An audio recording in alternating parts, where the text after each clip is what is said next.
Es no Cēsu rallī sagaidu tās pašas emocijas, kas katru gadu. No tā brīža, kad es braucu skatīties līdz šim, man ļoti patīk Vidzemes ātrumposms.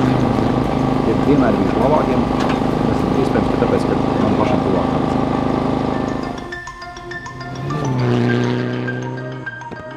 Es varbūt nevaru tik tehniski aprakstīt, bet katram reģionam ir sava tā odziņa.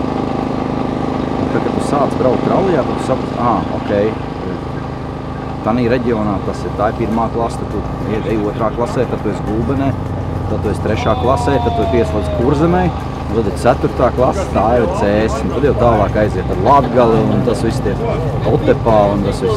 Tas ir mans viedoklis par ceļiem. Man ļoti patīk tā konfigurācija, man patīk tas mainīgais augstums, kas visu laiku ir. Tev nevar te pārredzami galie gabali, tev ir visu laiku saucamie tramplīni. Tā kā, kas var būt labāks par CS-iem?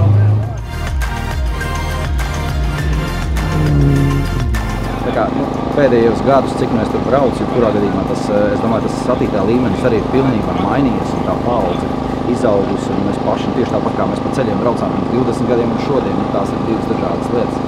Tā kā, jebkurā gadījumā, lai cik tas kādreiz izklausās muļķīgi, lūdzu ievērojam tiesnešu norādījumus un paši sekojam līdzi, galvenais uzmanības savus bērnus.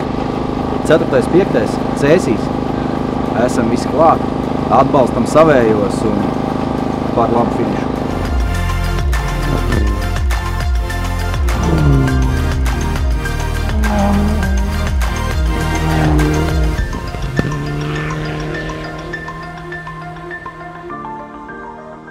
Tiekamies Cēsīs!